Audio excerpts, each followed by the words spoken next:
Got my heart rate up. Where at? Gotta fix lift station. I broke. I can help. Spewing. I know what to do. But we have an amazing crew. 6. Band-aid or fixed? Welded, fixed. Okay. I mean, the pipe is still old, but There. But we just coming up.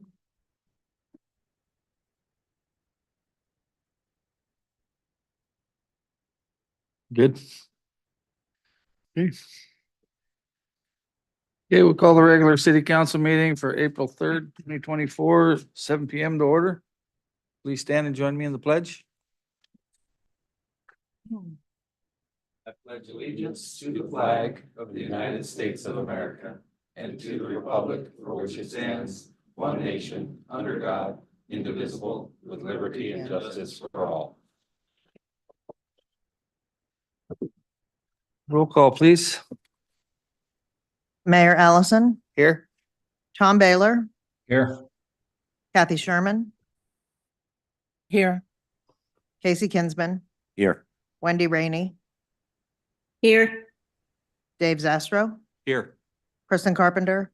Here. Ken Jones. Here. That is all of council. Is there any objection to the agenda?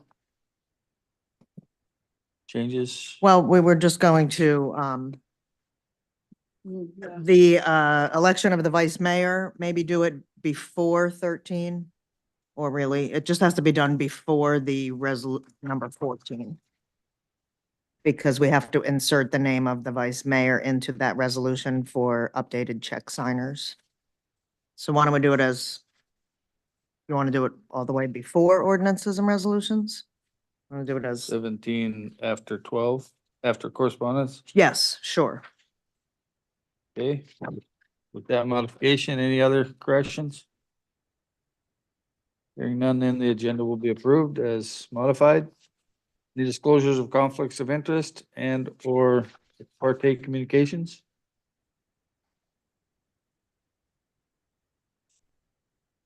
Hearing none, then we'll move along to communications by and petitions from visitors. We have no guest speakers, so audience comments regarding agenda items. Anything on the agenda?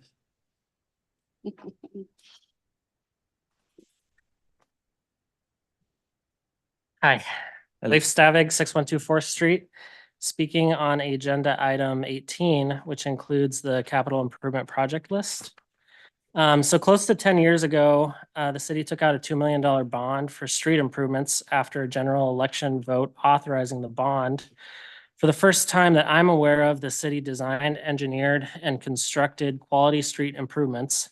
If you're around then, you know that there were nightmare potholes on Railroad Avenue and Nicolaf going down to AC and Harbor Loop. Part of the project included survey and design for Adams Avenue, which was completed a few years ago up by the elementary school, and also 2nd Street, which is in the works. One of the huge lessons out of that effort was adopting a complete streets approach where you're addressing your drainage and your pedestrian facilities at the same time and really designing your streets to last. That concept of complete streets is in the current comprehensive plan, so that's how we design streets in the future.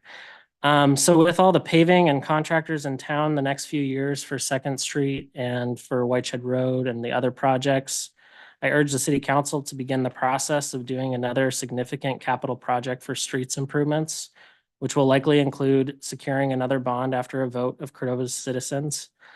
In retrospect, the original $2 million project probably should have been a larger investment, so I'd encourage the council to think big. I know it was a tough budget year, but fixing the streets helps keeps down our long-term maintenance cost. And as it relates to debt, our final school debt payment is in 2028, which, as we all know, will be here before we know it. There will likely also be additional future grant opportunities. So the more we are prepared with design and can show we have already put in some of our own funds as a match, the better off we are. As I've gone to other comparable towns and communities in Alaska, I've always noticed that they're a lot further along in their road development.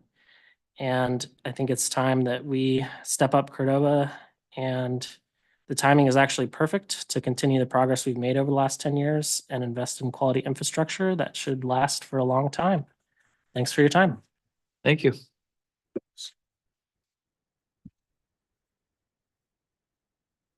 Any other audience comments on agenda items? Seeing none, we'll move along to chairpersons, representatives of boards and commissions. Ready from the hospital board? School board?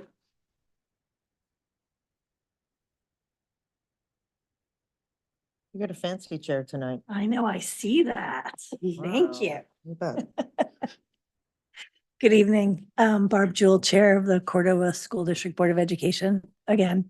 I just wanted to touch base. We had a fabulous conversation at our last school board work session with the mayor and Councilman Kinsman. And really discussing the shortages that the school district is facing. I think you heard me say it before. If there are no changes to the budget, we'll have a $1.5 million deficit. If we get the 680 that are in some proposals, we'll have a $900,000 deficit. And I want to be really clear that this is not because of overspending of the district. This is exactly equal to the lack of inflation proofing in the base student allocation and in the Department of Education funding. So we discussed the gaps. We discussed the things that we may need to cut from the district, which include the entire food service budget, the entire activities budget. And I want to be really clear, that's not just includes all the stipends for any extracurricular activity in the district. We talked about losing a math teacher at the high school, losing a second sixth grade teacher, losing a second kindergarten teacher, and on down the line. And I'm saying that because this council has frequently said to us, what will you need to lose in order to have a balanced budget? So I want to be really clear at what we're looking to lose. It's also coming on top of a significant increase in student population at the elementary school, such that we're needing to have 2 classes in each grade level and looking at having to consider moving the 6th grade up to the junior, senior high school because we simply don't have enough classroom space. While people have suggested potential renovations that could help us keep those students at the elementary school, those would require significant engineering and construction costs when we can't even afford to keep the teachers we have. There's no capital improvements budget to support that. It's not looking like a real feasible alternative. One of the things that we discussed at that meeting was a request that the city council and the district legal team look into the possibility of the city funding the district outside of the cap, not above the cap. But there is a specific direction that municipalities can fund instructional programs to a cap, so that anything over that cannot go to instructional programs, but there is the opportunity for funding outside of the cap to fund non-instructional programs. So I'm hoping that we can have a further discussion about that as our budget is due to the council in May and our budget is due to the state in July. I don't know if any of you saw the statement by Margot Bellamy, who is the chair of the Anchorage School District, to the Anchorage City Council. But she certainly pointed out that this is all really in the governor's hands. We're going to have to budget what we know we have. And then it's up to the governor and the legislature. There's nothing else we can do. So except that we can come to you and say there may be other opportunities for assistance. We're certainly speaking to other groups about helping us as well. So it's not that we're only depending on the city council, but we are looking for opportunities to reach out and share what's happening and how people may be able to help. The other opportunities for support are certainly the resolution that's been discussed with this body previously. And we'd love to help you develop that if you were so inclined. It would be really different. You know, we were talking about a resolution to urge the override of the governor's veto. That opportunity is passed. So now this would be a resolution to the legislature to share with them what our community's needs are. And the bottom line is, for our school to be whole, it needs $1,440 per student in the base student allocation. We're not expecting to get that, but that's what it would take to make us whole. And the other opportunity is to write to individual legislators. I put out a letter to the community that is on our district website and in our school newsletters that gives links to legislators' emails and also sharing a little bit of information about their positions on things. So maybe if that's helpful and makes it a little bit easier for people to reach out, I encourage you to do so. So thank you.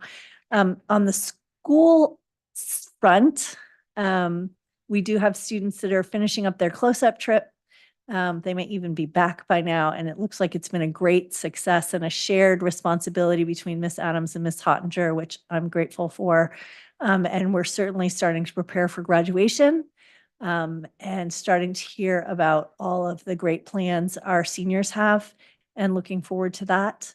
And I'm happy to answer any questions. Do you have any questions?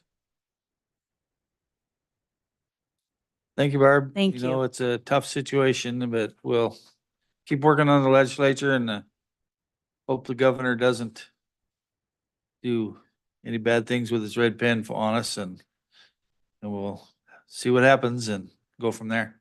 Thank you. Any other boards and commissions? People here?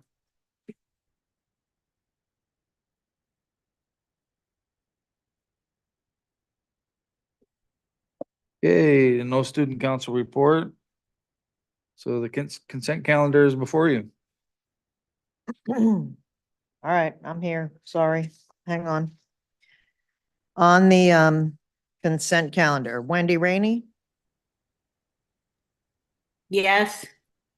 Kristen Carpenter, Yes. Tom Baylor, Yes. Casey Kinsman, Yes. Kathy Sherman, Yes. Ken Jones, Yes. Dave Zastro, Yes. and the consent calendar is approved. Okay, thank you. Minutes were in the consent calendar. We don't have any bids or contracts. So we've got the mayor's report. I had a few things. Brooke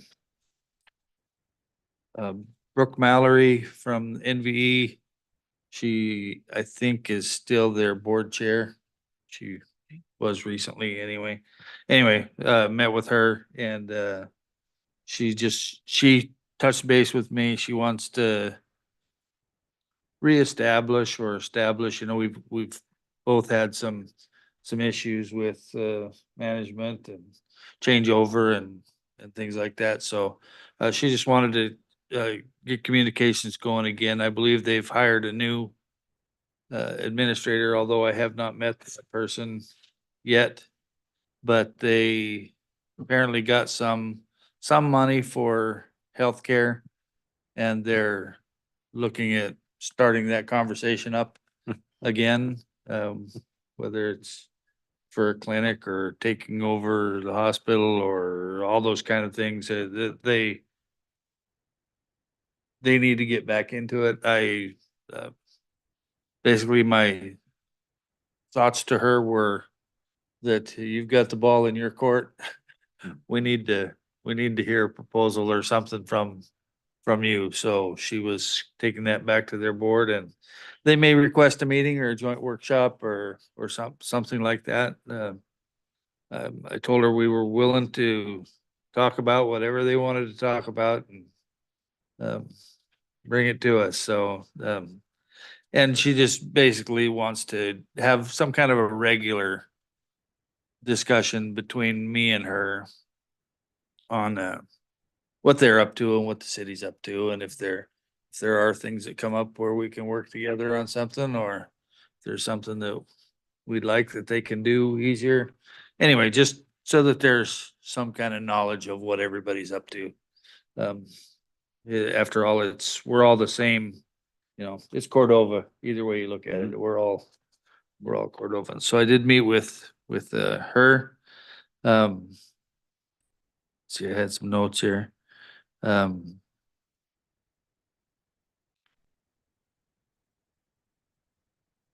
The Fed, there's a group, if you've heard of the Federal Helper Act that's in the Congress at the federal level, it's called Helper. It's health and EMS and police and teachers.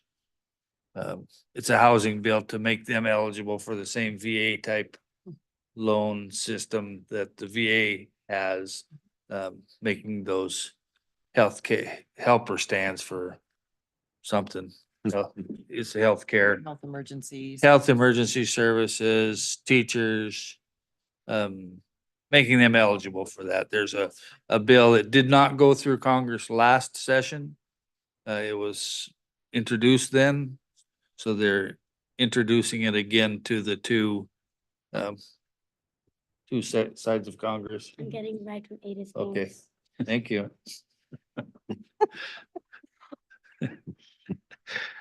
She doesn't want to wait here for the rest of the night. So anyway, they're looking for people to sign on to that. Their most recently sign-ons were the Juneau and the mayor of Juneau and the Kodiak Police and Fire recently signed on to that. So anyway, if you all think that that's something that we can support, I can sign on to that letter just by having Susan reply to that. So I'll do that then. I did speak with Helen last weekend, maybe the end of last week, recently. And we will discuss that in executive session. As well as a few other things along those lines I have for executive session, but other than that, we've been trying to work with the legislature on the school funding. And we'll see where that ends up, but I think the latest was that maybe we'll get the 680.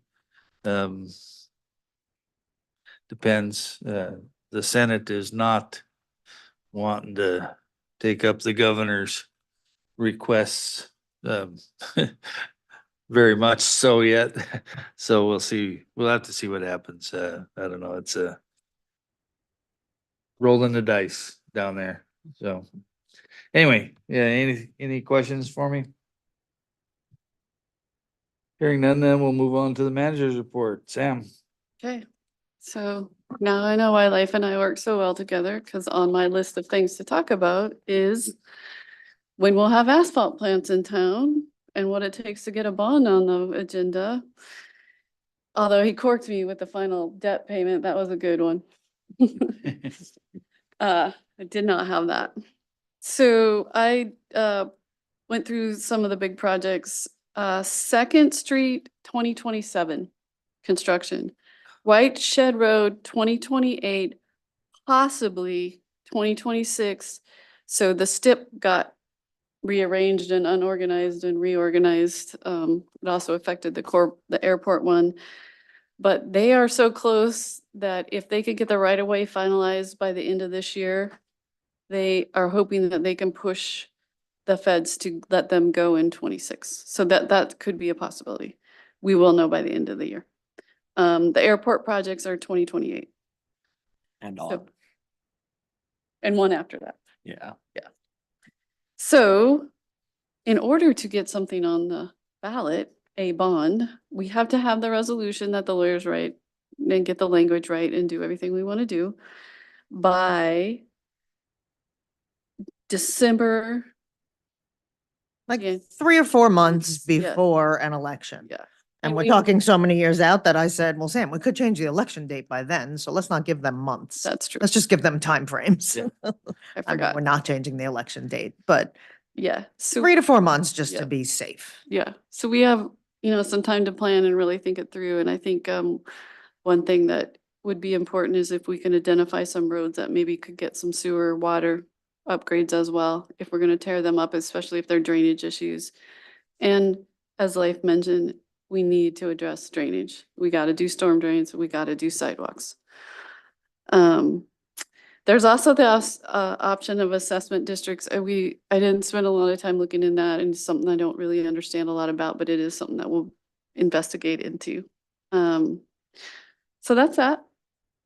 And Kevin did a great job. He got the Baylor expansion approved by DNR. And so that is a go. The RFP proposals will be on the next meeting. And I just want to remind everyone that we talked about funding the Baylor expansion with the part of the, or whatever it takes of the sale price of the impound lot. And we did have the candidate come up for the chief of police. The visit went really well. So I'm hoping to be able to have some good news in a few days, but we'll see what happens. And that's all I have, except for Colin's got a report for us. Yes, he does. Good evening, everyone. Okay, I don't have a ton, well, yeah, I got some good stuff to report. Construction continues, floats in the roadway, as you can see.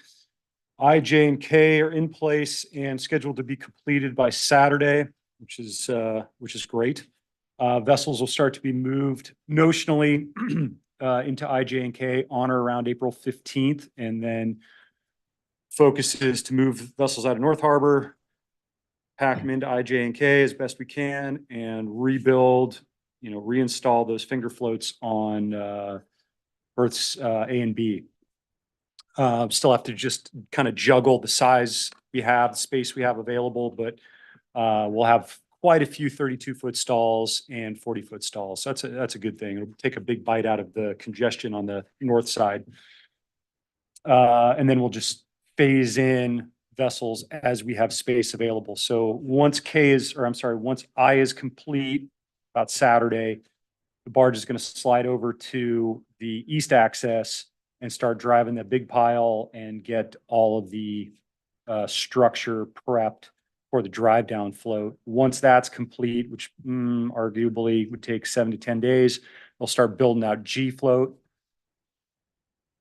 Everything goes well, it takes about a week to build out G float. Then they get rid of the barge, they slide over to where H would be, and then just build out H as they go. So overall schedule is looking actually still holding fast to having boats in by mid-May.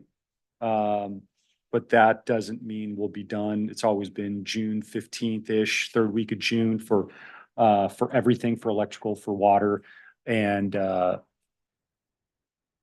parking. The parking will be an issue, undoubtedly, just because there's going to be so much work going on there. So we're trying to sort out some plans for parking, and that's just going to be a challenge, but we've known that all along.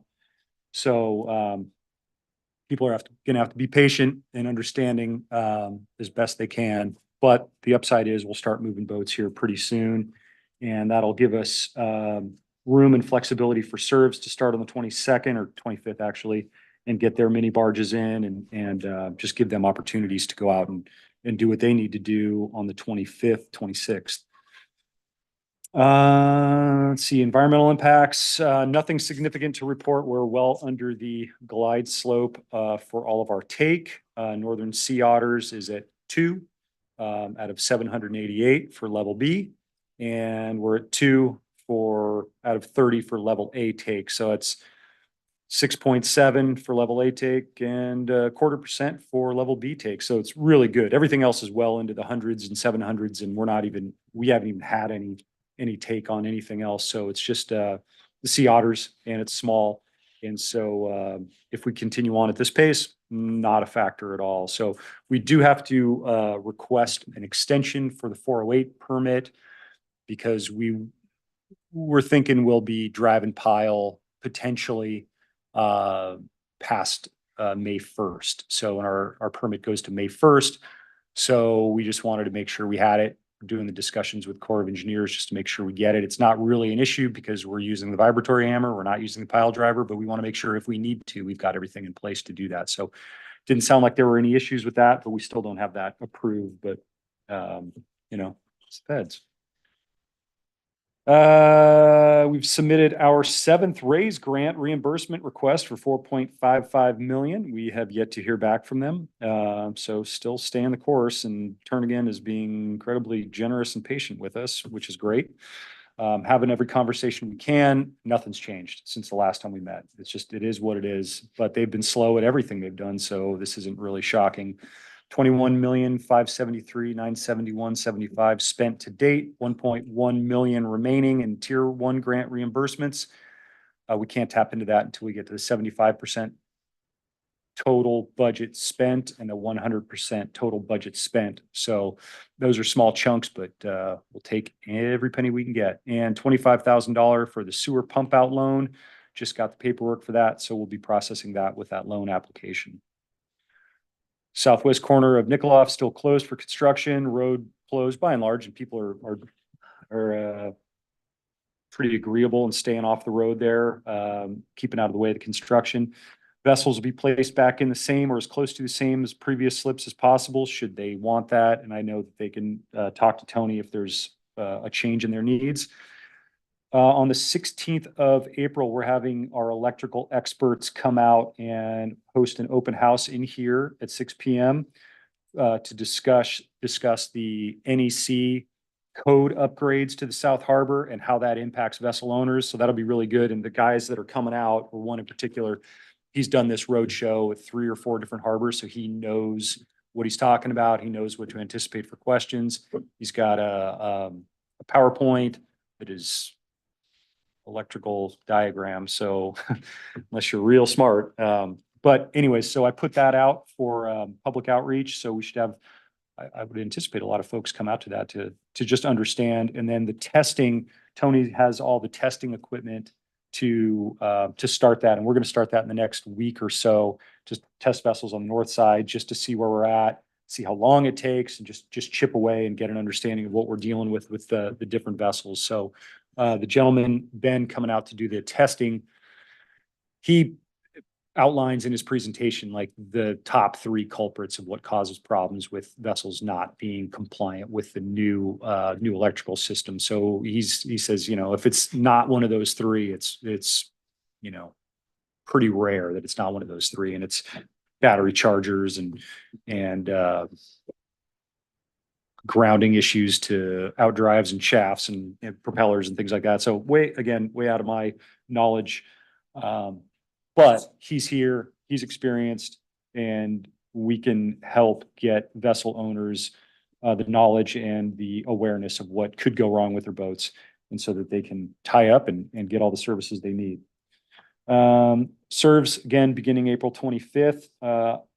Notionally, we're looking at a possible harbor commissioning or opening ceremony on the 17th of May, probably midday, although I've got to route that up to folks that, to see how feasible that is. I think from a construction standpoint, that's very feasible. Yes. Senator Murkowski's coming that weekend. And Yeah, so we're trying to work on Okay, I was what gonna her say, availability, I mean, does she not fly sure. in the afternoon of the 17th? think Does she so. come in on the 16th? So No, I think she comes in on this. I talked to her staffer Okay. today about it, so we're working on that. Great. If she could be there for that, that'd be wonderful. That's where the 17th date comes from. Mhm. But if we have to slide it, we'll make a decision on that Yeah. more than 30 days out for sure. Fishing season 15 May, construction complete mid to late June. So that's still holding strong. And we're just still working on the money thing. So that's that, pending your questions. Anybody have any questions for Colin? At the ribbon cutting, is there gonna be like a plaque dedication or anything like we did here? Or We certainly can. We don't have those kind of details yet ironed out. So we're looking at like, okay, what are we going to do where, we thought about like making a new sign, new harbor or something, just call it the South Harbor or something like that. I don't, yeah, South Harbor is easy for me, but yeah, we're working on those details of what exactly would it look like? Would it be down on the waterfront? Kind of nice, but at the same time, do we do it here so we can do it in all weather and you can see the entire harbor? That might be better. We're just looking at ideas of how this would play out. Down on the water would be nice, but with parking and construction, and you can only see a portion really on that flat plane. So there's a couple ideas that we're working on, but we'll have it teased out at least 30 days out. So we got a couple more weeks to figure out what we want, but I think we certainly do something formal. and, have guest speakers or Mr. Mayor, if you'd like to speak, city manager, harbor master, I know is champing at the bit to talk all the time. So he'll definitely have an hour.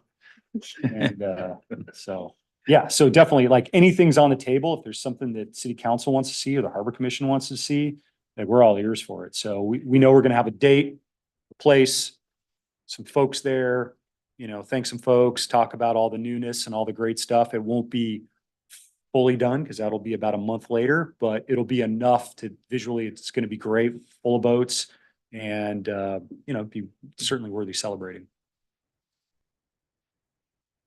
Sounds good. Is there anything that, I know you guys have, you've got Murkowski's office and you guys have all, including Turnigan, have been in touch with Marad. And, is there anything council or the mayor can do that would help at all?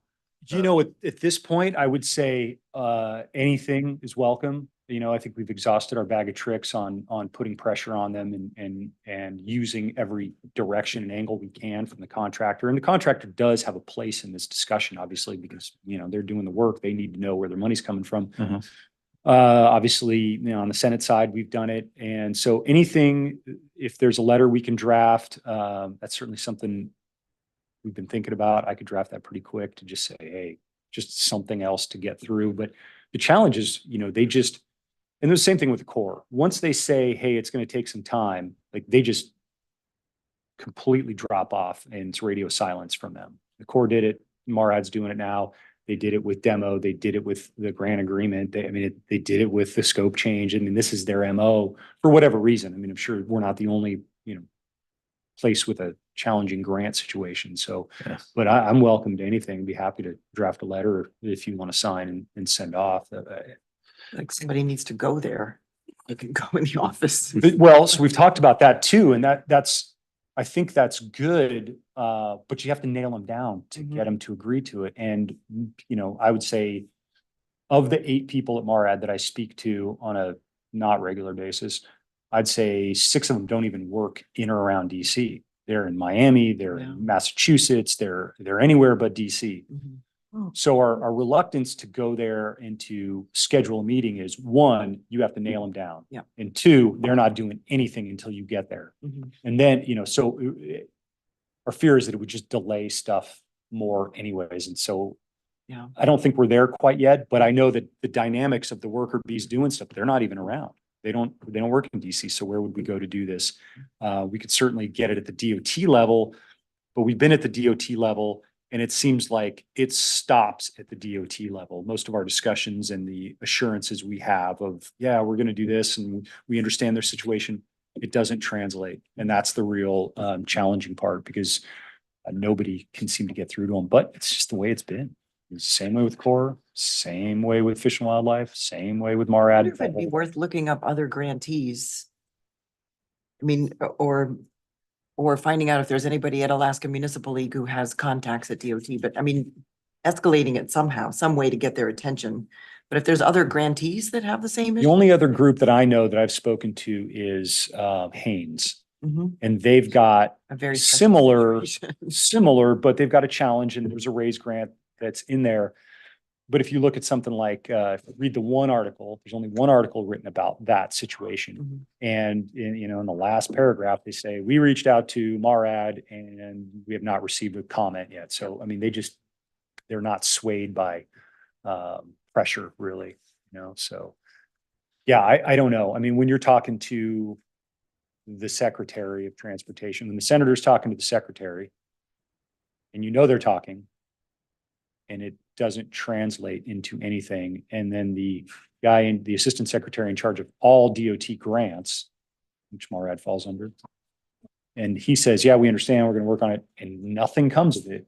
There's no next day. Oh, the big boss said, jump. You just wonder what you do. So it's a very interesting challenge. Or go back to the assistant secretary and say, we haven't heard anything. That's what we. If that's the ear that you have, then I would say let's bend it because We do. I think we are doing all of that. That's what I just thought maybe. Well, I think a every letter- bit would help. you know, I mean. I if think a anything, letter at this from- point, Anything, yeah. From, Sick of hearing from it. us might, at least that's coming from a different angle. So far, everybody they've talked to is either a paid employee or a contractor that's looking to get money from them or something else, but a letter from us, you know, we're not being paid to do this, but we're just trying to protect the community and, yeah, if you can write a letter and I can sign it on behalf of Sure. I'm willing council, to and, try. you know, I think anything is worth trying. I mean, it can't, certainly won't hurt. No. Nope, May not help, but it wouldn't hurt. nope, absolutely. So, yeah, that's where we're at and, you know. One other bit of anecdotal information is that Marad on a good day or a good year has 6 grant managers. That's what they're billeted for. They have 2 right now. Oh, They have 2 people doing, and one of them is our guy. They have 2 people doing it, and that's 6 under normal circumstances, not with trillions of dollars of infrastructure money pouring through the system. Yeah. So, you know, no excuses, but you try to understand where they're well, coming that's, from. that's a significant bottleneck. That is Yeah. a significant bottleneck. Yeah. And their head engineer who works on our project is leaving this month. So there's, you know, not that the engineers are really looking at what we do right now. Most of that stuff is early on design work, but it's just, you know, they're feeling the squeeze that everybody else is too. So Yeah. I'm not making excuses for them. Yeah. But it was just interesting to go, oh yeah, those are real numbers. You know, Yeah. you're at a third of your workforce. Yeah. So. Okay, any other questions for Colin? Anybody online? Questions for Colin? Okay, All right. thank you, Thank you Colin. much. Keep at it. Good night.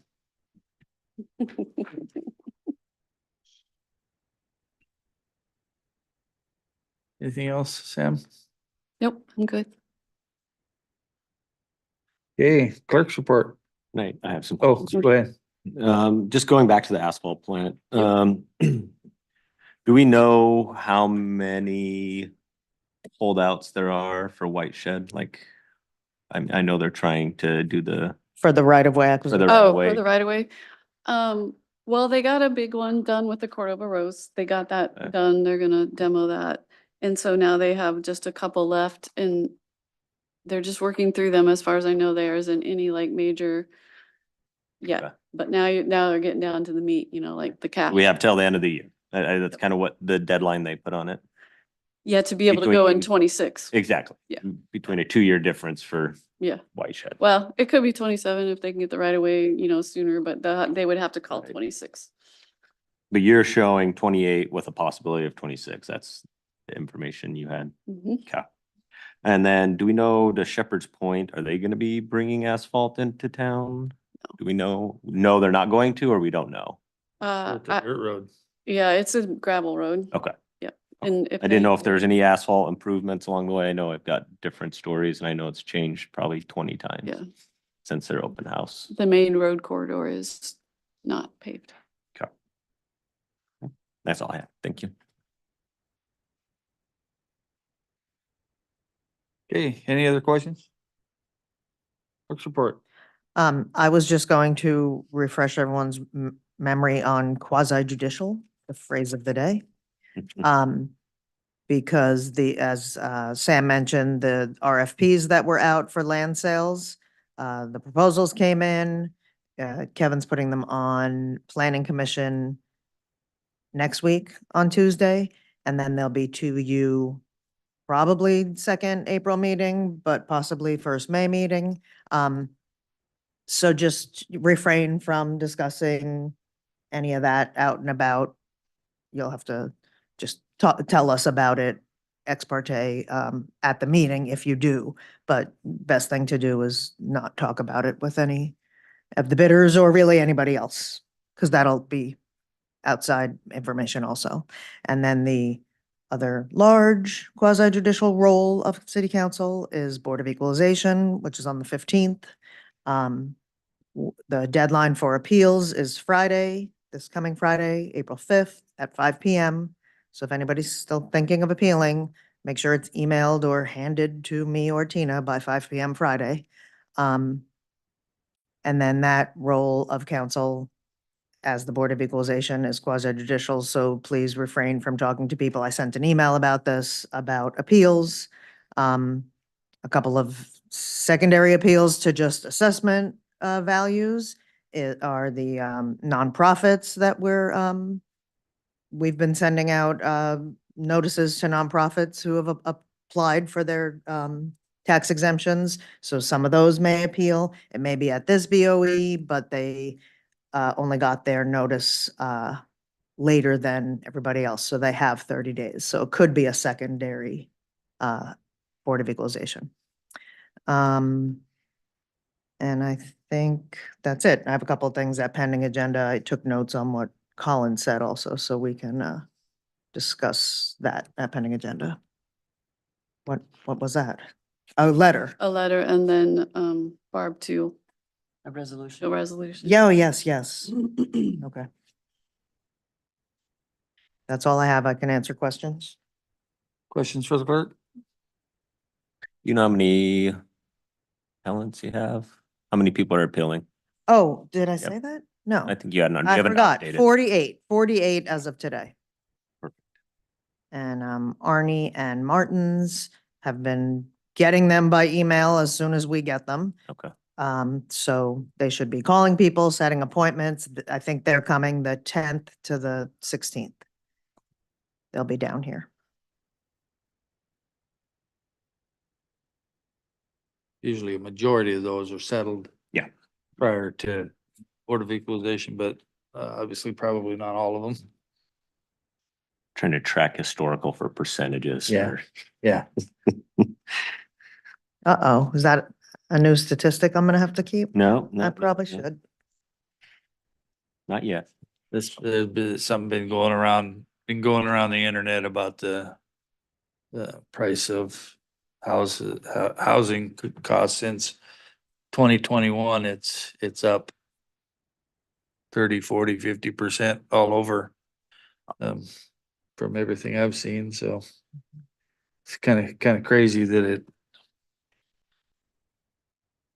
would shoot up that fast, that quick, but anyway. Anything else for the clerk? And then we got correspondence. So you have those on your pending agenda? Yeah, I'm just advertise- writing that right now. Advertise for Parks and Rec. Is Yeah, that what you guys? and want me any to do? other? Don't we have? I- Oh, I not think until- everything else is full. Not until November, yeah. Yes, the normal is November. Okay, so we'll talk about that at pending agenda. So next we moved Election of vice mayor. election of vice mayor, yeah, item number 17. So council election of vice mayor. I would move to elect Casey Kingsman as vice mayor. Second. Been moved and seconded to appoint Councilmember Kinsman as the vice mayor. Any other nominations? Hearing none, all those in favor of appointing Councilor Kinsman as our vice mayor this year, say aye. Aye. Okay, welcome aboard, Councilor. Thanks. Really? Did anybody ask him? I was gonna say, Right. I think Turn it down. sounds okay. silence is acquiescence. There you Yeah. go. Didn't hear any hollering. Okay, so that takes us back to item 14 then, yeah? 13. 13. Glasses on. Okay, ordinance 1216, an ordinance of the council of the city of Cordova, Alaska, accepting and appropriating $20 million awarded to the city through the Rebuilding America Infrastructure with Sustainability and Equity Grant for completion of the South Harbor Rebuild Project and authorizing a borrowing in anticipation of the receipt of those funds in the aggregate principal amount not to exceed $3 million to finance South Harbor Rebuild project costs. First reading, this will be 2 readings. So moved. Second. Moved Carpenter, seconded Jones. Counselor Carpenter? Sure. So, this is an ordinance that we are being, asked to consider because we need to, approve setting up the line of credit. We have to accept and appropriate the $20 million awarded through the Raise Grant Program to authorize the borrowing, authorize the line of credit, which is up to $3 million. And yeah, this is getting this in place. It provides for the approval of the line of credit and offers an avenue for the city. Yeah, we said that already. Yeah, authorizes the city manager to negotiate the terms of the line of credit agreement with the lender, but requires the council approve the agreement via resolution. So we have this now, and then when the agreement gets negotiated, we will also be approving that at a future meeting. So anyway, this is all in support of paying for the harbor renovation, and I support it. Okay, Counselor Jones? That was a pretty good description. That was excessive. Counselor Kinsman? Yeah, it sounds like this is just the formal process of what we've already hashed out. So I think we've already discussed that. We need to get it going, looks like and sounds like. Counselor Zastro? Yeah, I agree. Nothing to add. Councilmember Baylor? Yeah, so this is not an additional $3 million worth of money going into the harbor, correct?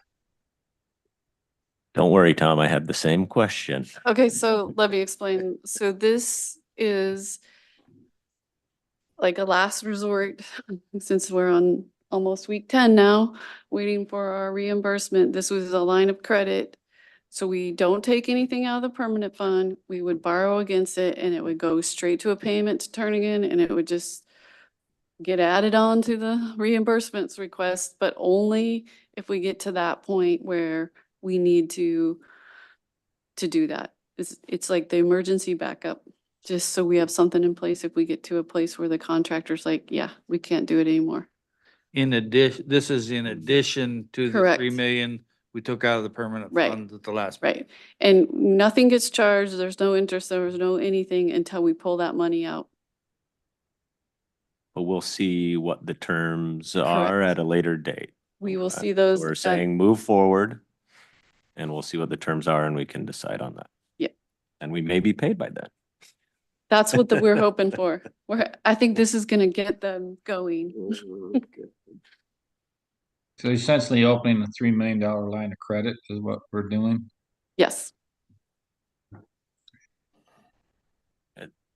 Any other questions, Counselor Baylor? No, thanks. Councilmember Sherman? Yeah, I had the same question and got it answered earlier this week. Councilmember Rainey? No new questions. I support it. Councilmember Kinsman? Yeah, just, I guess to follow, is this then being ran through the enterprise fund or through the city? What, I guess. You mean who's gonna pay the interest? Mhm. Well, I would assume it would be the same terms as the 3 million on the permanent fund through the enterprise fund. I would like to hopefully see that in the terms when we get that finalized, hopefully. I'll put it in the resolution. Perfect, yeah. Any other round two? I guess I'm just curious, and, I know we've been waylaid, what, 9 weeks now getting paid? Is there any reason to believe once we get one invoice paid that it might go smoothly for the next series of invoicing? I can answer that. You're the only one who can. Short answer is no, there's no guarantees. What I can say is our submission for this current reimbursement was 170 pages of receipts. Once we get through this, we can submit like 3-page reimbursement, because we could submit for $10 million in docs like tomorrow. But obviously it's reimbursement, so we have to spend that. So the ways in which we can ask can get much simpler. But because we started with a very simple $2 million reimbursement, and then while that took time, we paid another $2.5 million, it got really complicated really fast. So they're dealing with 170 pages of documents to pour through. And we don't anticipate submitting packages that large for the, third, fourth, and fifth submissions. So again, no guarantees. But it should go more smoothly, It should. hopefully. It would be nice if it did, but what I can say is the submissions will get smaller in scope. And we'll just keep 4.5 million every single time. We can bump it up a little bit as we get the tier 1 grant that kicks in, 300 grand. So maybe the next one or the third one would be 4.8 and then 5.1. So it'll go up a little bit. But yeah, we can do bigger bites, bigger, simpler bites after this one gets approved. Next. And at least at that point, we'll have an idea of at least what documents they needed for that first reimbursement. And we'll have a better idea anyway. We would hope they don't change every submission, so. 8th time's a charm. Yeah. I think at this point, we're all theoretical. It's all theoretical. On physics. God. Hey, anybody else? Since you're ready to vote, It says voice, but you want to do that one as a, we can just do voice on. the okay, first- that's fine. first- You're right. you're First right. round. All those in favor of ordinance 1216 on first reading, say aye. Aye. Aye. Aye. Opposed? Motion carries. Resolution 04-2414, a resolution of the council of the city of Cordova, Alaska, authorizing specific officers of the city of Cordova as signers of city's checks, vouchers, notes, and other documents. Move to approve resolution 04-24-14. I'll second that. Councilor Jones? Yeah, we need to do, so. Move to put it on the table. Councilmember Kinsman?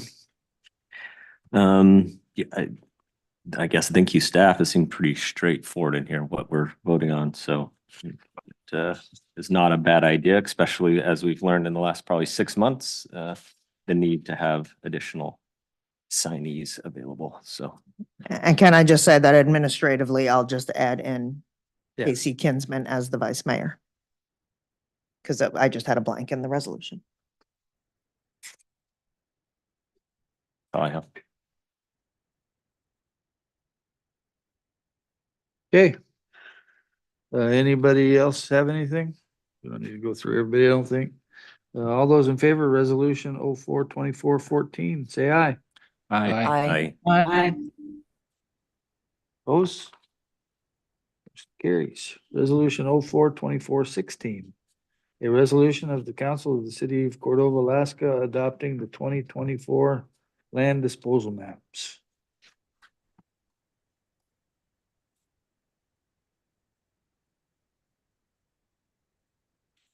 So moved.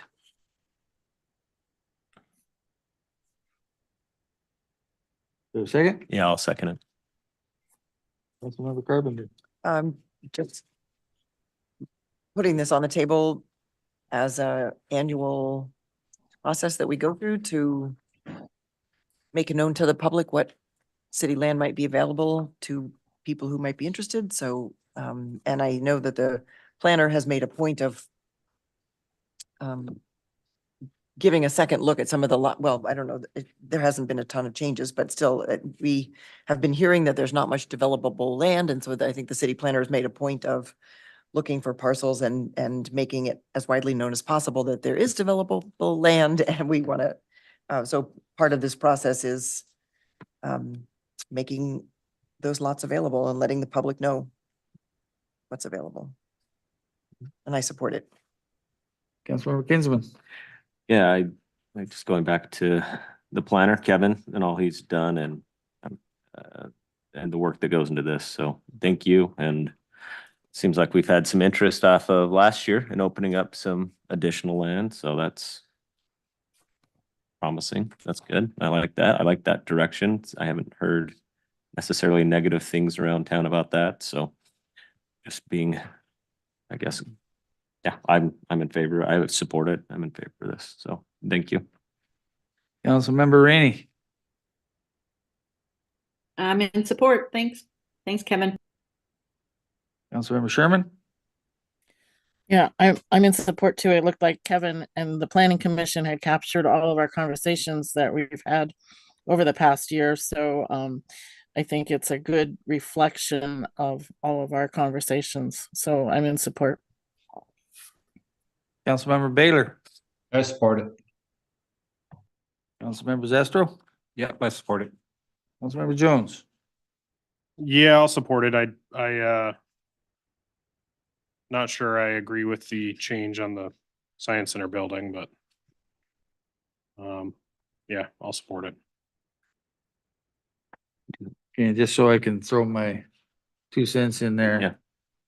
As I've said, every time we've ever approved these maps, it's all for sale for the right proposal, in my opinion. So anyway, Councilmember Kinsman. Yeah, actually, if Kevin, if you wouldn't mind coming up, I have just a question on the breakwater.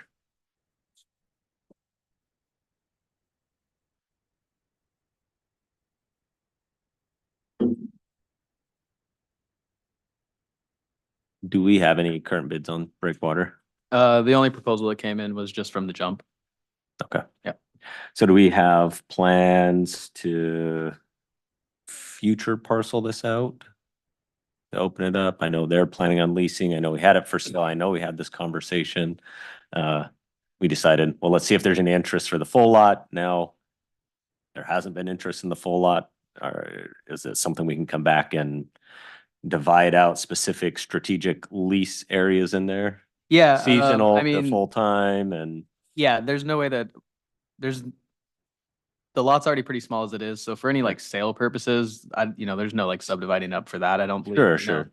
But yeah, I mean, we could definitely, if multiple people wanted to lease space out there for short-term or long-term temporary uses, we have that ability. So it'd just be a matter of somebody coming forward and putting in some sort of letter of interest. Now, do we need to be strategic in that? Because I want us to plan on, we use it right now until it sells as a snow dump.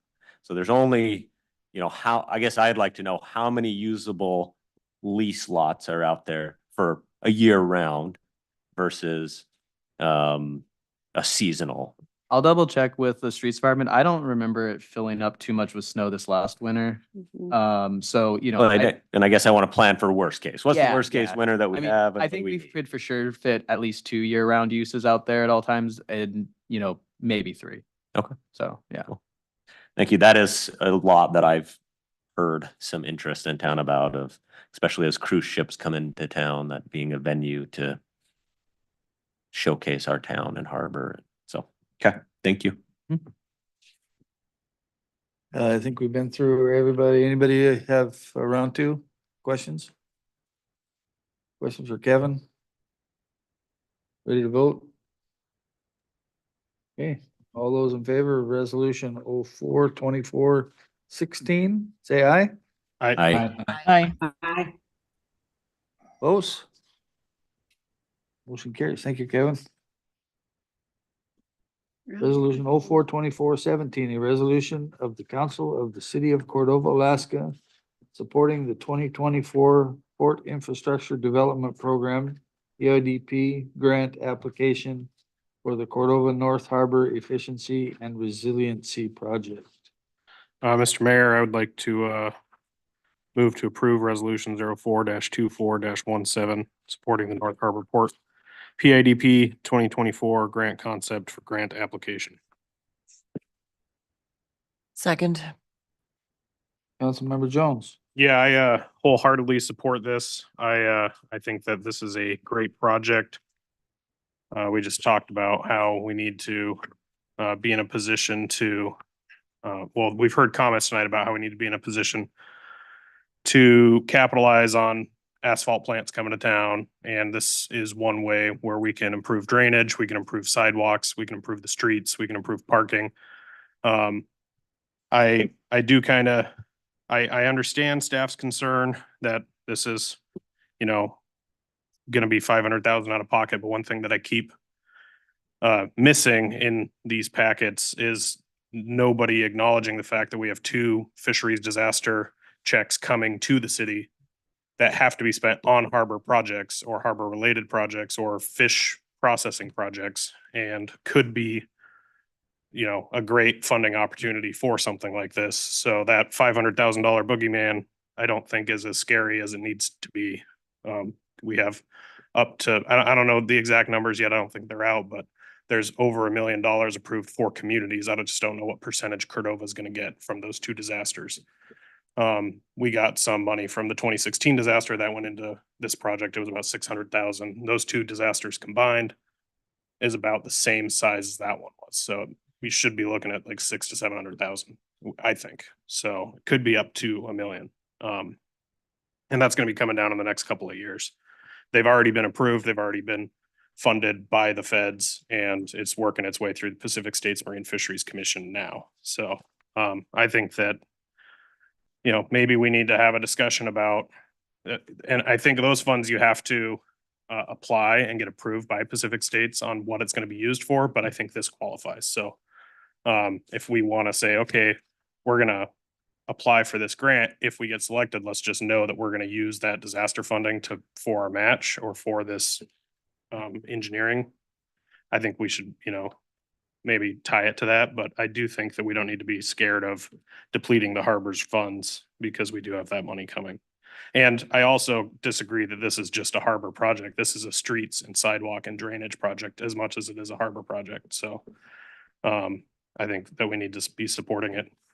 And we miss 100% of the shots we don't take.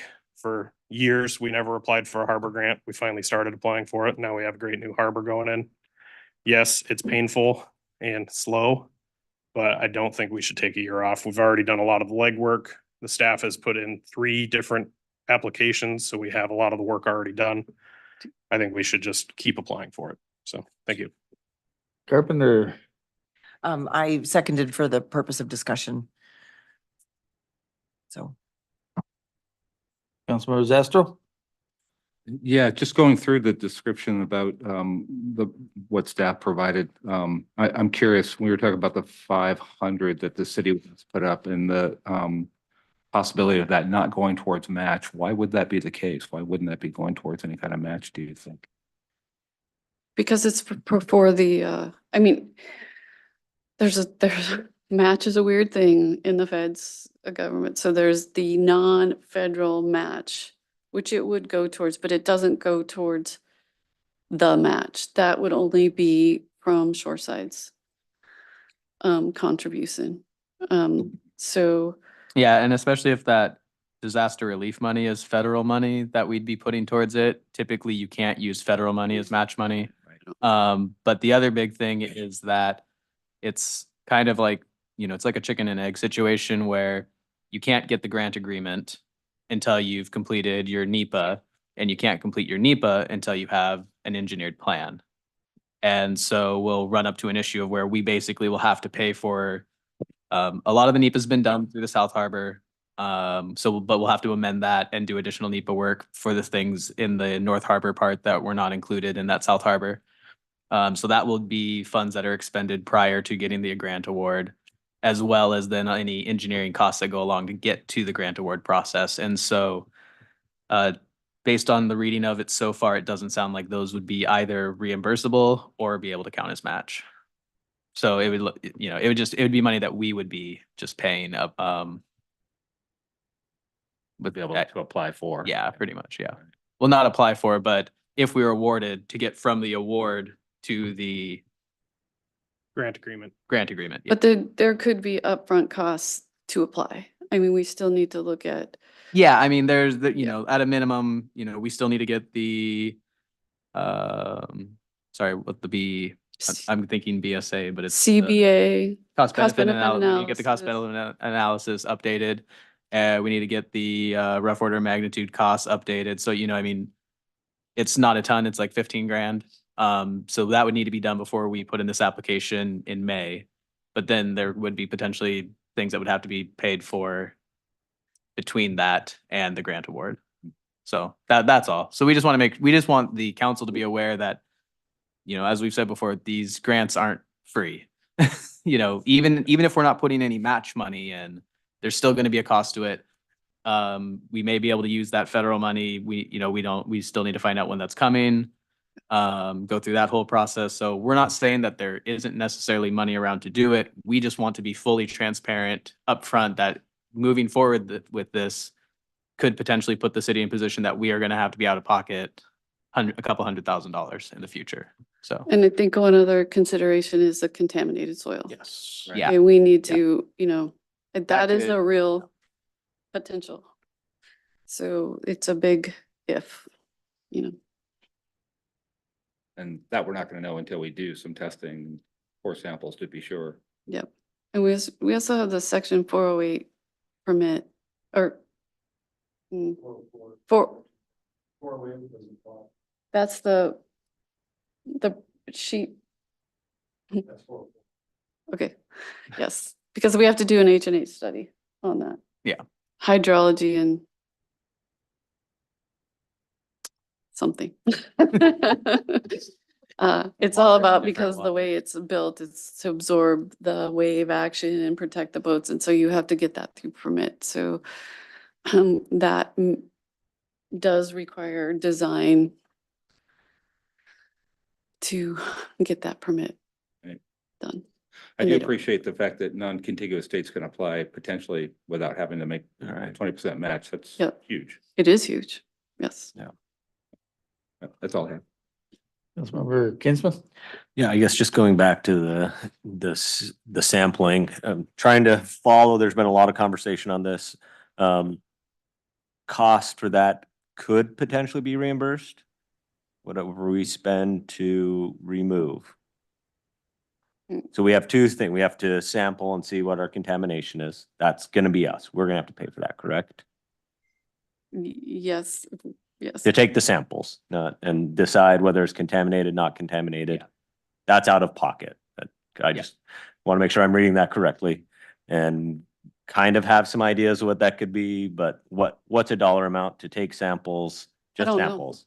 I don't, Yeah, that's, we need to get more information on that. We Okay. tried to get, Perfect. we've talked with, I think Sam sent you some of the Yep. info about the, science center. Yep. Obviously, that was on shore, that was on land though. Yep. These samples are gonna be needed taken, along the grid and around the grid to Yep. get enough representative sample area. Sure. So yeah, we're gonna start looking into the cost of that. Okay. Hope, wish we would have had something for this meeting, but we just don't. Okay. No, that's fine then. Yep. But how about the actual removal if it is determined that there is environmental contamination? Is that reimbursable? Is that part of the grant? If Is there we a know- separate grant? If What we does know that look ahead of like? time before applying for the grant, then we can build that cost into the grant Mhm. ask. Mhm. But if it's found out if we get awarded the grant and then it's found out during the either NEPA phase or even the construction phase later, then that would just be additional costs that are not covered by the grant that we would have to either That would then be de-scope or come up with the money ourselves and could completely blow the budget at that point. Is there room for us to overscope to be able to We- roll back? We've put a pretty good contingency in already, but without truly knowing the Sure. quantity and the level of contamination, it's all just a shot in the dark. and I think Yeah. after the Science Center's adventure, we would up that contingency in the next application. I like to hear considerably. that. Yeah. Yeah. I'm in favor of doing this. I mean, he's not up here, so I'm gonna talk about him like that. Maybe Colin, since if by some chance we are awarded, it's soon enough for Colin. We haven't burned him out too much. He's gonna stay around and he'll take on this next project, then he can retire. Just, I'm not even gonna look at you. I'm just throwing it out there. But hopefully we are taking, as we go into this on a serious note, what we've learned from the South Harbor that's relevant, and we take it to the North Harbor, at the very least, whatever that looks like, binder, manual, novel, Bible, whatever, and learn and grow. So, thank you. Councilmember Baylor? No, I'm good with the discussion. Thanks. Councilmember Sherman?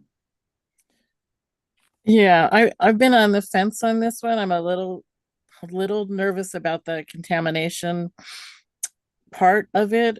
But overall, I would say it'd be great to move forward. I wish we had a little bit more time to maybe take care of those samples before applying for this, and I don't think that can happen before the deadline. So I'm in favor of it semi-reluctantly.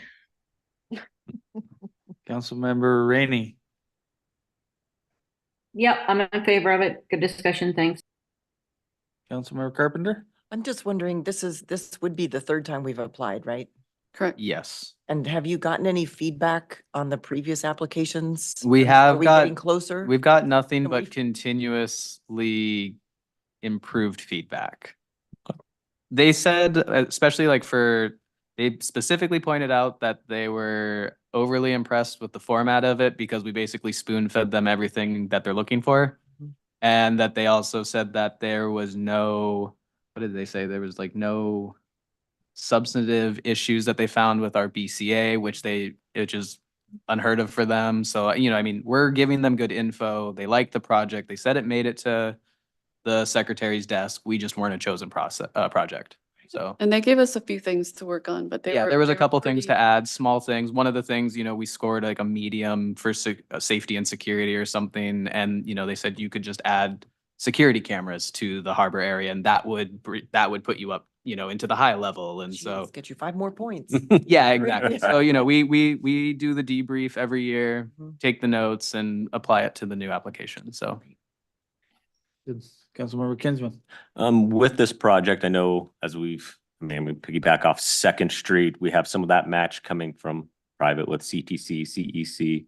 Are there some opportunities with this project to bring in some match from them on this? I mean, I think it's kind of late at this point in the game. We should have been having those conversations earlier. You know, I mean, doesn't mean that we can't for future applications. But yeah, I mean, with this one being due May 10th to get them to pass some sort of resolution committing them to matching and then getting that worked into the application. And I don't see it Okay. working out before May 10th. And Shoreside's a private, it's. Sure, considered sure, a- absolutely. Yeah. I am just trying to maximize whatever we can get, Yeah, but I understand if it's too late.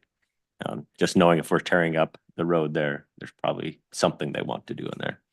So. That's all. Thank you. Anybody else? Round two?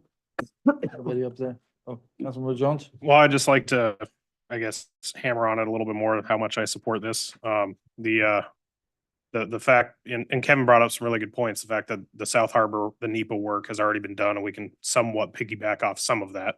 You know, obviously we still have to get more permits on top of it, but that, I guess the risk if we delay and we don't apply for this for a year or two potentially till we get some of the other things worked out is, you know, is that permit going to lapse? Then we have to start that whole process over again. I would say that's a risk that I just want to see us keep the momentum moving on this because we've been working on it for years. It's been 10 years in the making since I've been around. And the last 3 years of applying or 2 years of applying. And it's something that's, you know, unanimously supported at the Harbor Commission, I believe. I missed the March 21st meeting, but the meeting before we were all in support. So the fact that we're going to be utilizing private match, I think that is a really important thing. If we have to put in 500,000 and plus some for the contaminated soil assessment, that's still a great deal for the city to bring in potentially $25 million worth of work into our community and into local contractors. And, you know, it's going to bounce around many times and that's definitely something we need to be pursuing. So thanks. Okay, yeah, it's, even having to spend some of our own money, it's leveraging, like Councilmember Jones says, quite a bit. And the environmental, I guess, doesn't concern me as much because there's lots of cleanup money out there and I don't see any problem getting that taken care of and we don't want it in our harbor. If it's not supposed to be there, we don't want it there whether we do the project or not. So, anyway, last chance, last call. Do we need, this is just a voice vote too, right? Yes. Okay. All those in favor of resolution 04-24-17, say aye. Aye. Aye. Aye. Opposed? Motion carries. Okay, which takes us down to pending agenda, CIP list. Calendar, elected and appointed officials, yada, yada, yada. Okay, so BOE is the 15th. That's before our next meeting. It's on a Monday at 7. Just a reminder. What in the heck? May 1st. Oh, May 1st. Is Megan still here? Yeah. Is that church thing happening on May 1st?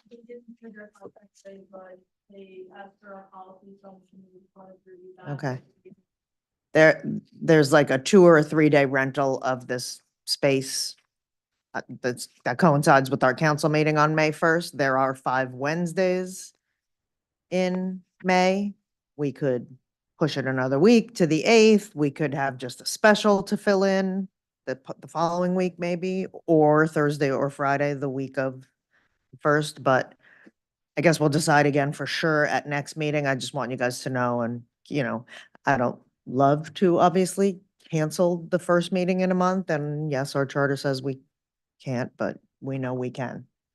And when there's paying people using the Cordova Center, I think it's worth doing. Megan has been telling me for a few weeks, so I said I'd bring it up this time.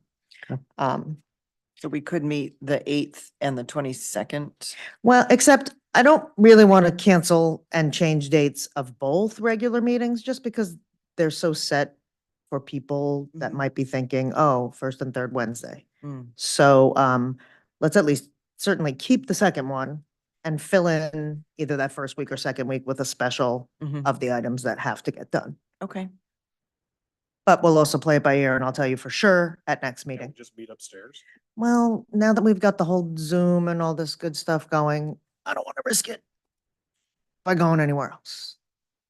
Yeah, I mean, I'm in favor of it very selfishly because I was gonna be out of town that week. Oh, so. Looky For there. work, but I will advertise Parks and Rec vacancies. I actually have one application already, but I'll even look to old, if there were any old, which I think there may not be, because last time I think 3 were appointed, but I'll look. Resolution with terms, I just wrote, okay, so that the next regular meeting, which is the 17th, we'll have the second reading of 1216. We'll have a public hearing on it. It is not considered appropriating money from the permanent fund, so it does not need the supermajority. No big deal. It got a 7-0 vote today, so I think there's a lot of support for it. But we will bring, like you said, the resolution with the terms, and we're going to include, I took a note on I that. wrote it down. Okay. Well, I'll repayment within the resolution. Yes. thank I you. guess my question there still is if it's backed by the permanent fund, if we were to default on it, if there wasn't 7 votes to get that out of the permanent fund, how does that I would you say, back it? I guess I'm still confused. I know, I agree, but I how would that say works. at time of failure, maybe, at time of us. I don't expect it to fail at all, but Right. Yeah, a time that we did not make the payments or whatever, there might have to be a vote of the council at that time to pay that off with the permanent fund. Otherwise, I don't know what. Take it from the general fund reserve. JK. Yeah. I mean, I reread the charter good and spoke to Holly about it, and Yeah. we agreed that it doesn't require the 7. yeah. Well, as long as the lender understands that this is being backed by something that hasn't been voted on. Yeah. and It's, they're They're taking the risk on. taking the risk on that. Okay, well. Just kidding. Yeah. What, does anyone want to do, to put bonding for streets or anything on a pending agenda or Yes, somewhere on I do. there? I was Yeah, waiting like. For I us was- to hash out what we have, but I've talked, I feel pretty extensively with Sam about this and this last week, whenever we were at the DOT open house. And I think Yeah. it's Okay, a so I'm spot just gonna put it on That's this first list with A and just say that the date, that we put it on and then say 4 to 5 months before whichever election council wants it on. Well, and I think I guess maybe it needs to be two different we need to have a conversation on what are our priorities at the streets. And maybe that's a separate agenda item and I'm fine with that. But I think the conditions of our street and the priorities barring any natural disaster, we can have at any time. And that list should be a pretty solid list. We And- have a list that we created in 2016. Perfect. And some of those have been done since that time. So yeah, we can resurrect that and then try to see Date it. how bad some other places have gotten. What's on the None of them plate gotten of our better. planning commission these days? I mean, are your meetings stacked, or would that be something that they could also Vet. take a look at? Yeah, no, we can fit that in. I mean, are we talking at their next meeting or their main No, meeting? just, No. no, I Oh, think yeah, no, yeah. we need to get our planner Yeah. back in that position Yeah. and be dedicated to Wait, he can't leave. get some of our positions filled and focused on. And it doesn't sound like it was real important until at least December of 2024 and probably not likely until 25. Okay, I'll add that on pending agenda as two different things. A discussion about it, maybe planning commission input on it, and then ultimate bonding discussion and resolution. Right. Put it on a ballot. Are we asking about planning commission input on project priorities or on the bonding issue in general? I missed I that. guess think I would on be- the street. I would be priority. thinking on the streets. Okay, yeah. that's what I thought. Okay. Yeah,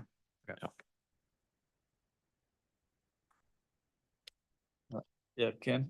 Well, I guess, one thing that I'm gonna wanna, I guess, talk about when we bring that up is gonna be,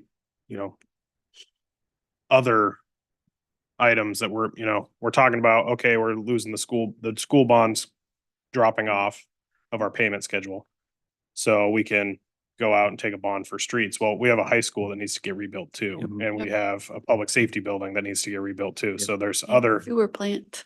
And a sewer Yes. plant. Thank There's, you, Sam. Other big Sewer ticket plant. items that need to be talked about when this bonding issue comes up. Yeah. So I don't know if there's a way to add that to it, or at least I want to talk about it when we talk Sure, about yeah. that. If I'm even on council when it comes up, so. I think Mr. Stavic was correct in saying that we need to look at the scope of this bond, and that is, are we looking at? I want us to maximize all our efforts, and that's for me as a taxpayer.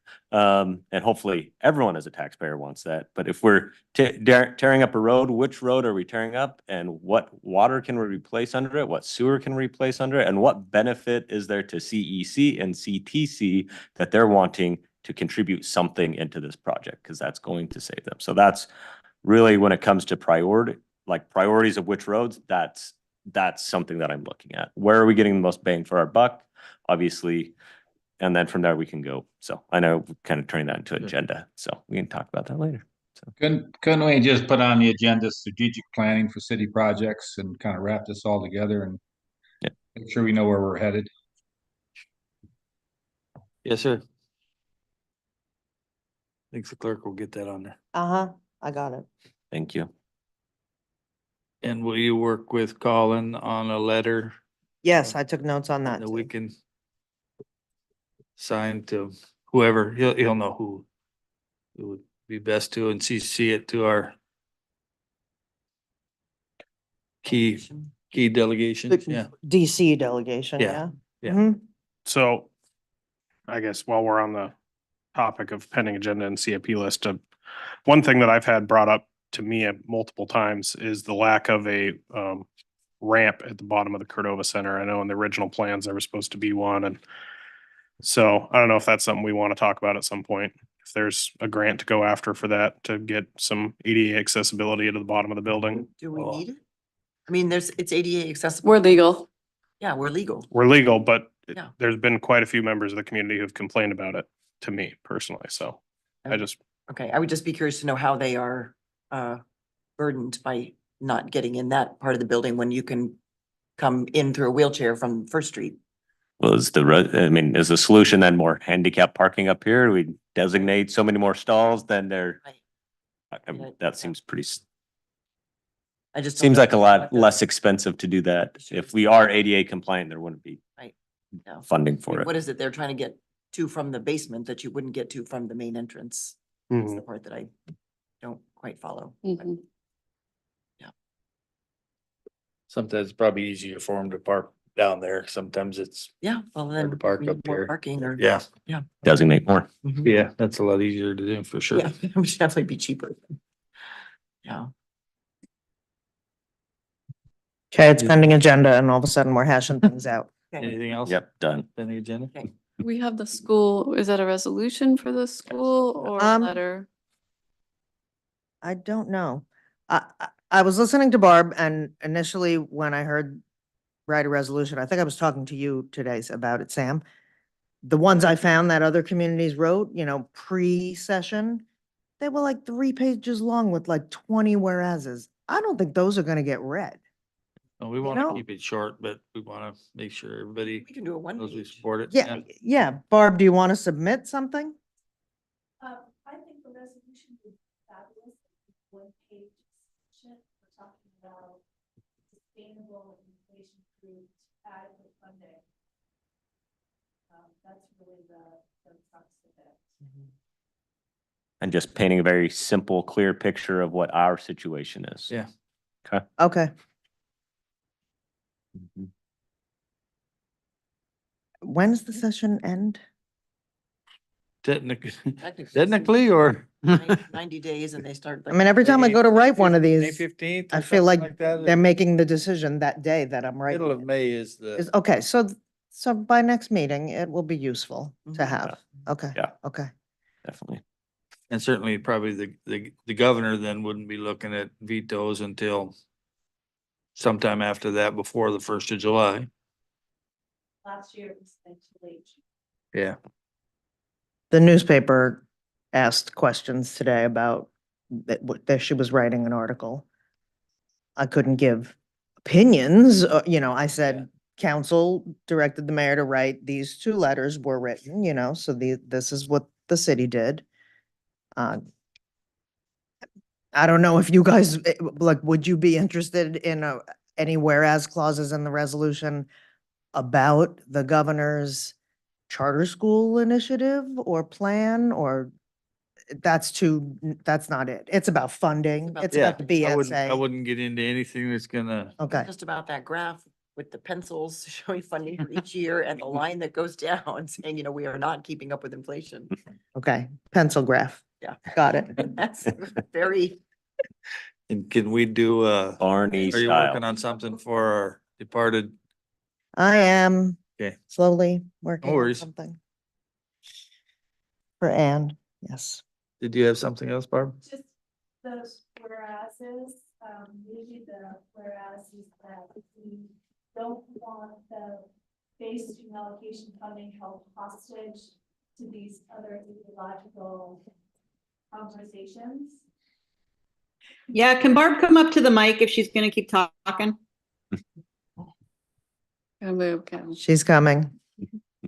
She's talking ideologies now. We're in trouble. No, I'm not going to talk ideologies. I want us to not talk ideologies. I want us to just stay focused on the main part of the conversation, which is that we're currently funded at the B student allocation at 2017 levels. And in some people's calculations at 2012 levels. So just to focus on, let's get adequate funding and stay away from these arguments that are distracting us from Yeah. appropriately supporting our education. Yeah, but I don't think we need to put that in the resolution at all. I think you just focus on the funding. getting under somebody's Funding. straw when you're doing that. Yeah. Yep, we'll be on, yeah. We'll be Switzerland here, very neutral, very diplomatic. God. Okay, anything else? That. I know she is. Any agenda? And you've got the planning commission No, it's planning commission, Parks and Rec is. Parks and Rec. looking Hmm. to- And any others that are looking for, I think everybody else, oh, yes, we're looking for, a PISWAC. Board members. oh, yeah. Do we want to advertise? I for asked that or- Anne, she said she's taking a break. So if one of you is interested, or if one of you can think of someone, because it is a specific person who can't be a permit Was there holder, Anybody on a council interested in being a being PISWAC that board PISWAC member. city representative on the PISWAC board? And it can't be somebody who's a permit holder? No, no, It has- because you have all those other seats, like permit holders have all those other designated seats. So the city member needs to be an average Joe. Good, so I can't do it. Aha, that was on Right. purpose. So do we want to advertise for that then if there's nobody jumping at it? But I want you guys to really be just talking to people also, because that seems to be the way you get one of those. So send me someone. But I will advertise it. Yeah. And it could be a Advertise. staff member, because we all have time. It can be anybody in the community. It doesn't have to be. As long as they're not a permit holder, that's kind of one. I'll get the exact criteria and That I'll would make be sure I advertise it correctly. I meant to do that. Yeah, send that to. I'll solicit and I'll let them come to you and you can tell them no. It's helpful Well, if you get somebody that does have some understanding of our commercial fishery, Sure. so. Okay. Look at all my stickies. Okay. Anything else on the pending agenda? No. Okay, we do have executive session tonight. First up, audience participation on anything. Looks like we're down to Barb and staff members. So, hearing none, then we'll go to council comments. We'll start online. Councilmember Sherman? It's so hard to unmute. I don't have any comments except I'm grateful that Barb was here to keep us on top of the school funding issue. I think that's really one of the most critical things and most timely right now. No, and the discussions were really good tonight, so thank you. Okay, thank you. Councilmember Rainey. Yeah, thanks, Kevin, for the work on the maps and Barb for coming in. I appreciate the discussions. Councilmember Baylor? Yeah, it's a good meeting, and I think just maybe a little protocol for city council members. If you want to talk to one of the department heads, the proper way to do it would be to ask the city manager if they could speak to him. We do have only 2 employees, and I've seen in the past where questions have been asked and answered, and yet council people want to speak to staff members, got a little contentious. So I think this is a courtesy to the city manager, especially perhaps a city manager that hasn't had a lot of experience, is to just politely ask if they could speak to staff. That's kind of the way things are normally done. And as far as school funding, yeah, I don't know what we can do there, but it's having a recall the governor plaque and a table inside just government paid city hall probably isn't the best way to get on the good side of a governor either. So hopefully that the whole state's affected, we get that funding.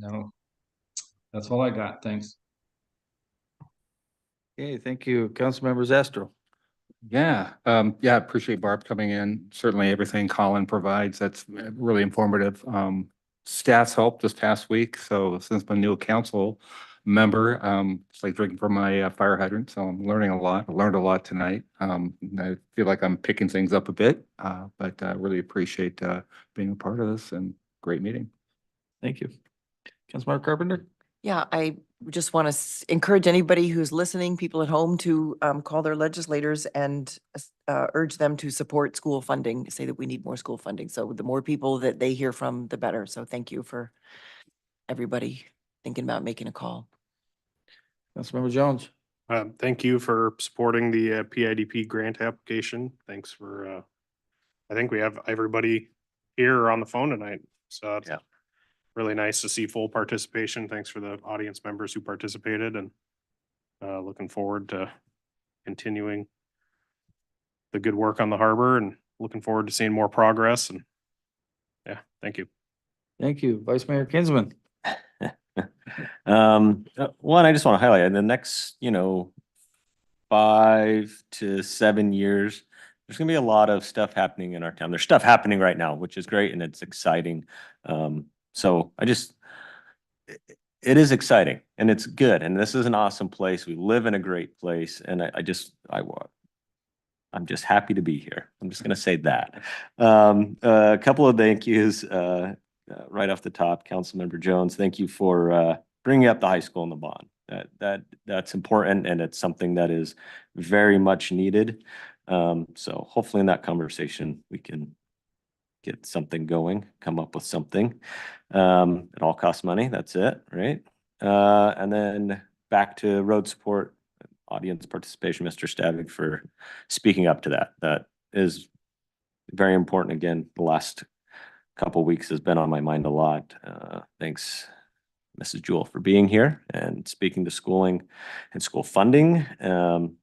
And I thank you to the mayor for opening the dialogue with NBE. It's something that has always astonished me that there isn't. I mean, the relationship and the balance thereof. And I very much welcome kind of a clear, concise work session, anything to do with the hospital, because it very much affects our community. And that's another thing I get a lot of questions about. And I point back to, well, it's kind of in NVE's ballpark right now. So they get to come to us. So I'm grateful that someone came to us and we can kind of open that dialogue. So please, whatever we need to do, I support any open conversation dialogue there. And again, as it comes back to funding, they just have access to different funding that we don't have. So it's in our best interest to work together because we're all Cordovans. So thank you. Long-winded, but thank you. Yep. Nope, thank you. Okay, we've got executive session tonight. There's 2 items where can we go into them both together, or Yeah, do we have to move them separate? Or you can do it together and just say who you want for what, for which. I think Cheryl can help with the second one if you need. And Sam will be there for the first one. Sam could be in the second one too. I guess you can decide that later. Just make the motion. for part of it? Yes. Can we get a motion to go into executive session? Anybody? So moved. Counselor Jones moved to go into executive session to discuss the city financial software. Matters of immediate knowledge would clearly have an adverse effect on the finances, and council discussion of the city manager contract and the interim city manager contract. Matters of immediate knowledge would clearly have an adverse effect on the finances of the city. Second. Moved and seconded. All those in favor, say aye. Aye. Aye. Opposed? Opposed? Motion carries unanimously. Okay, we'll go into executive session. Sam will stay, Sam and Susan Cheryl. for the finances. Oh. For the finances part, Yeah, sure. or, Sure, or you want all 3? that's fine. So, well, Sam, Cheryl will be here for the finance one too, if that's okay. Yeah. Helpful. That's fine, yeah. Can we Okay, have like get a- us off. Yeah, can we YouTube. recess for a second? Yeah, we're gonna recess. Get us off the YouTube. I'm right there with you. I'll open it right up.